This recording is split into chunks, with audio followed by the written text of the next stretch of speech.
Today we're going to talk about breaking into private equity, and we're going to talk about how to set up your first fund. Coming up.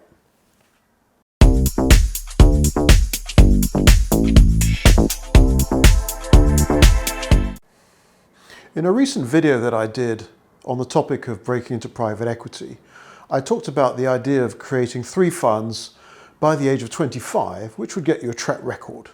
And so what we're going to talk about today in this video is we're going to go into more depth about setting up the first fund. So this is the fund that you're going to do by the time you're the age of 21. And I'm going to leave a link below related to my previous video in which I talk about all the 3. So what we're going to talk about in this video is your first fund. It's the one that you're going to do when you're 19, when you're 20, or when you're 21, so at the early part of your career or your studies. And what you're going to do is you're going to put together, let's say, a couple of €1,000, and you're going to lend this money. You're going to make some loans to friends or family or acquaintances or fellow friends in college or others. And you're going to make loans between 100, so not too small because it's hard to manage, and not more than 300, so you don't risk too much. And you're going to make these loans over a period of about 12 months. After about 12 months of making these loans, you're going to start to collect them. And then hopefully by the end of the period, you'll have collected all the loans that you have made and you'll have completed the cycle.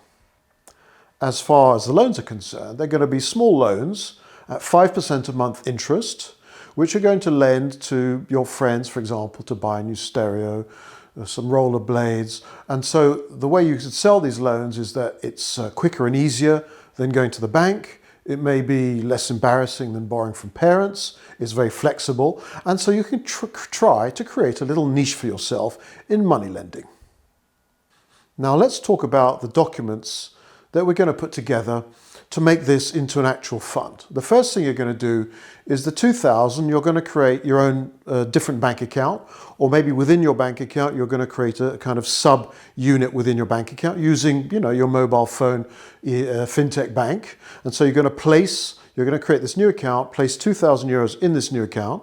And then as you make a loan, you're going to send the money, the €200, the €300, to whoever you're lending it to through that app. And you're going to put in the reason for payment, investment number 1. And for the second loan you make, you're going to write investment number 2, and so on and so forth. And then as you get the money repaid, you're going to ask the person repaying you to put as the motive of their payment, refund number 1, refund number 2, refund number 3. And that will give you a bank statement showing only the amount of capital you put in and the flow of the loans and the repayments. The second document that you're going to put together is when you make a loan to your friend or your acquaintance, you're going to enter into a simple 1-page contract. So when they want to make this loan, you're going to make them sign a simple 1-page agreement, which I'm going to show right here. And then when they come to repay you the loan, that you're going to make them sign at the bottom of the agreement, according to which they've repaid you the loan and you've accepted repayment of the loan. So a simple 1-page agreement, which you'll keep for your files. Then the third document that you're going to use is that while you've made this loan to whichever friend or acquaintance you have, you're going to kind of keep track of what's going on with them, where they're living, what they're doing. So you might send them an email saying, hey John, remember that loan I made you 2 months ago? Let's catch up for coffee, just want to see what's going, if everything's okay. And you'll keep a record of that email that you sent him. And then what you might do is after you've had that coffee with him, you'll write down a quick note saying, met with John on this day, we had coffee, he said everything's on track, he's going to be repaying me in a month, everything is okay with him. And you're going to keep these records somewhere in a file. Now we've approached the end of the period, you've made all your loans, and they've all been repaid. Now what we're going to do is we're going to calculate the returns. So for each loan, you can plug in the day you sent the money, and you can plug in the date that you were repaid and the amount. And then you're going to use Excel's XIRR formula to work out the return that you made on that specific loan. Once you've calculated this for all the different loans that you made, let's say you did that for 10 loans, you're going to total up all the loans, the amount, and the return you made on each loan, and then you're going to calculate the average. And that percentage figure is the average return of your synthetic fund. So let's conclude. What have you actually done with this little fund, not even a fund, that's relevant to private equity and being a private equity fund manager? Well, you've done 4 things. The first thing you've done is you've raised some money. So maybe this 2,000 is your own personal money, or maybe your parents chipped in 500 of it, but you've raised some funds. That's number one. Number two is you've implemented an investment strategy.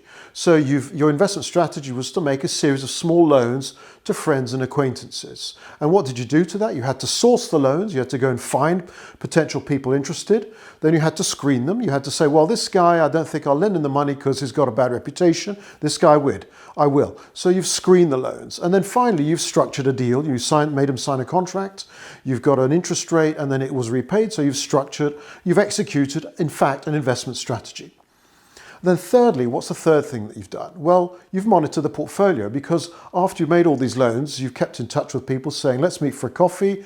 Do I anticipate any potential problems? So what you've done is you've managed your portfolio actively by staying in touch with all the people that you've lent the money to. So that's portfolio management. And then finally, you've delivered a return to the investors, in this case yourself. So that percentage number we calculated is the return to the investors.